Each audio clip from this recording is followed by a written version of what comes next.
There are a few sentences that almost nobody ever gets enough of, even the strong ones, even the ones who swear they don't need anyone.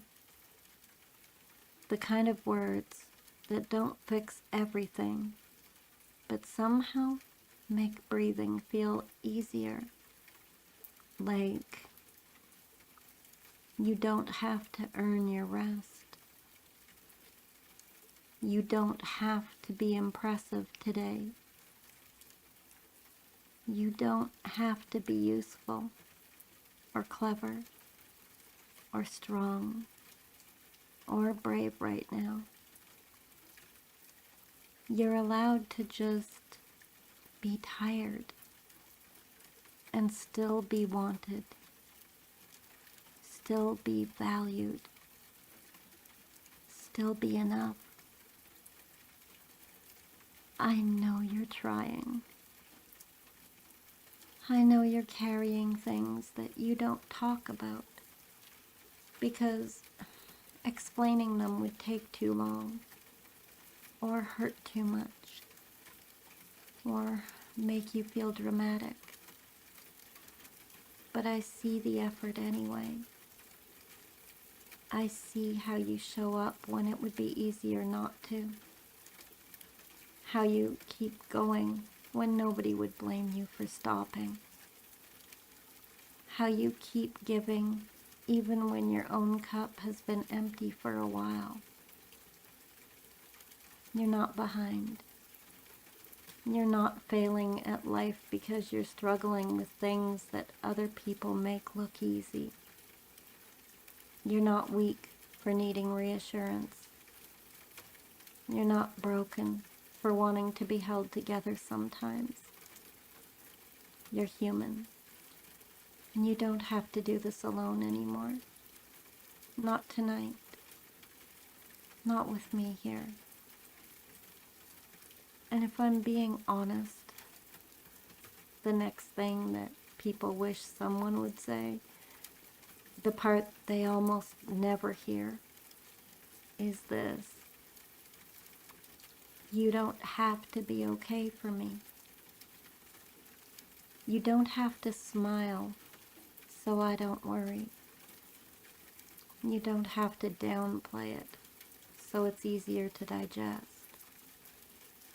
You don't have to wrap your pain in jokes or say, it's not a big deal, when it very obviously is. You're allowed to bring me the messy version, the version that doesn't have a lesson yet, the version that's still confused, still angry, still hurting in ways that don't make sense. The version that cries at the wrong time, shuts down mid-sentence, or needs 10 minutes just to figure out what it's even feeling. You're allowed to say, I don't know why this is hitting me so hard. I thought I was over this. I don't have a solution. I just don't want to carry it alone. You don't need a clean explanation to deserve comfort. You don't need to wait until you've processed it. You don't need to turn it into growth before you're allowed to be held through it. Sometimes the bravest thing you can do isn't pushing through. Sometimes it's letting someone see that you can't. And maybe the quietest thing that people ache to hear, the one that almost feels too vulnerable to even ask for, is this: I'm not going anywhere. Not when you're easy to love. Not just when you're warm and funny and put together. I mean, when you're distant, when you're overwhelmed and snapping at the small things, when you go quiet because you don't know how to explain what's happening inside of your own chest. I'm still here when you're inconvenient, when your sadness shows up at 2 a.m., when your anxiety needs reassurance for the third time about the same thing, when you feel like you're too much and start pulling away before anyone else can leave first. You don't have to perform stability to keep me. You don't have to pretend you're fine so that I'll stay comfortable. I can sit with the silence. I can sit with the tears. I can sit with the version of you that isn't inspirational or healing or strong, just hurting. You are not a problem that I'm waiting to solve. You're a person I'm choosing to stay with, even on the days when you wouldn't choose yourself. And here's another one, softer, but just as important. You don't have to get better on my timeline. There isn't a deadline on your healing.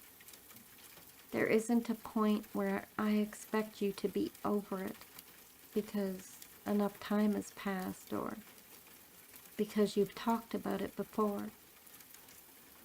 Grief doesn't move in straight lines. Fear doesn't leave just because it's inconvenient. And the things that shaped you don't disappear because you decided that they should. If today is harder than yesterday, if something small knocked the wind out of you for reasons that you can't explain, if you thought you were done with this, and suddenly you're right back in it again, that doesn't mean you failed. It means you're human in a body that remembers. So take the step back if you need to. Take the extra time. Say, I'm still working on it, as many times as it takes. I'm not keeping score. I'm not waiting for the upgraded version of you. I'm here with this one. You see, loving someone for who they are is a rare kind of freedom. It's not about shaping them into a version you like, or wishing they had different habits, looks, or dreams. It's about seeing the whole person, the quirks, the shadows, the laughter that spills too loudly, the quiet moments that speak volumes, and choosing to embrace all of it. When you love someone this way, you are present without expectation. You notice their strengths without turning a blind eye to their struggles. And you accept their flaws without judgment. It doesn't mean that you ignore things that hurt you, but you understand that growth and acceptance go hand in hand. There's a profound kind of peace in this love. It allows both people to breathe, to exist authentically, without masks or pretense.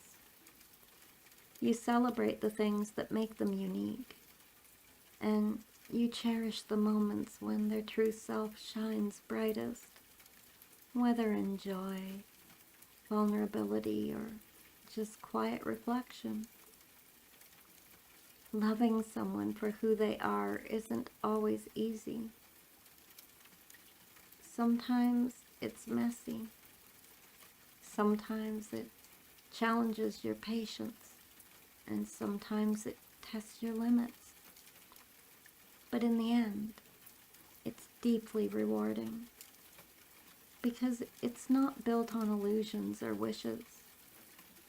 It's built on reality, honesty, and the courage to say, I see you, all of you. And I choose to love you just like this. It's a love that doesn't confine. It frees. And in freeing them, it frees you too. You see, what everyone needs to hear isn't necessarily a clever piece of advice or a motivational catchphrase. It's something far deeper. Affirmation that they matter, that they are seen, and that they are enough. Psychology shows us why these simple truths resonate so profoundly.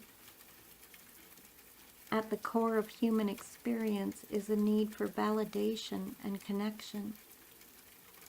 From early childhood, we learn that being acknowledged and understood by others shapes our sense of worth.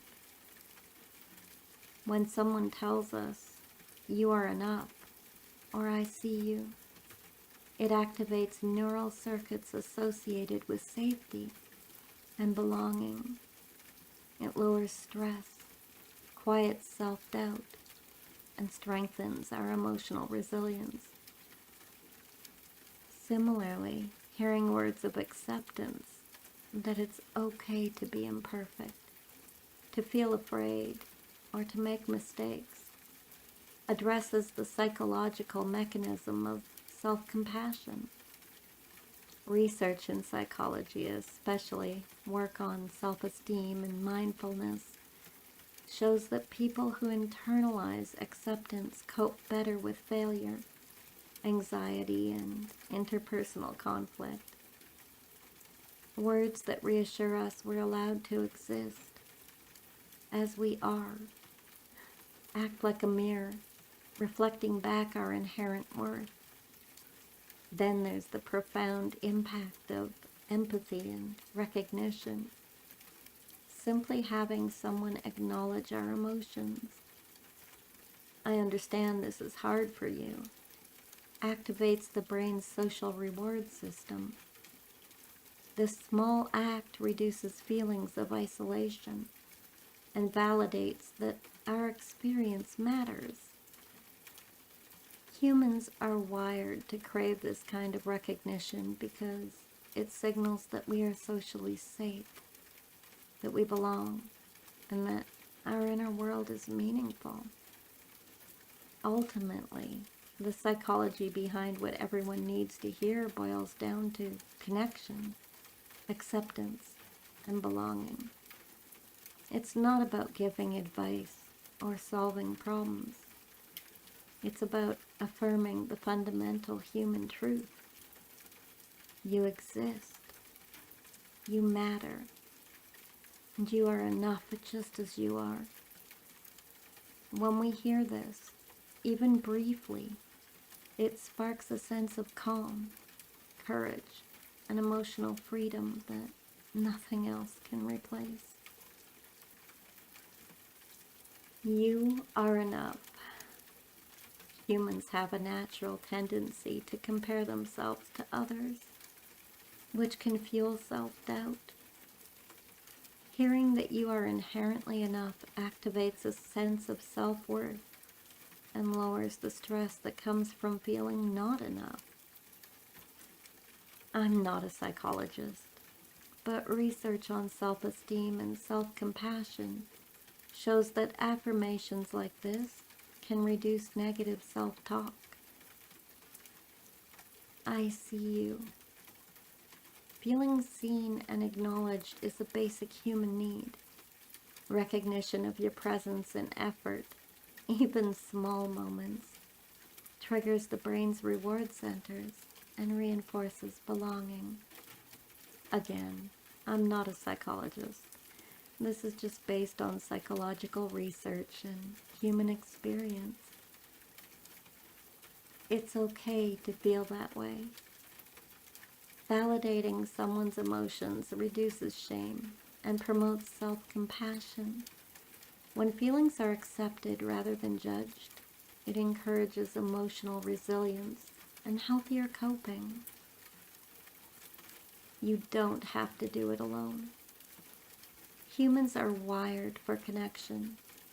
Reminding someone that they have support reduces loneliness and lowers stress hormones, creating a feeling of safety and trust. I believe in you. Belief from others fosters confidence and motivation. It activates the brain's reward circuits and encourages a growth mindset, helping people take on challenges without fear of failure. All of these phrases work because they touch the universal psychological needs for validation, acceptance, and connection.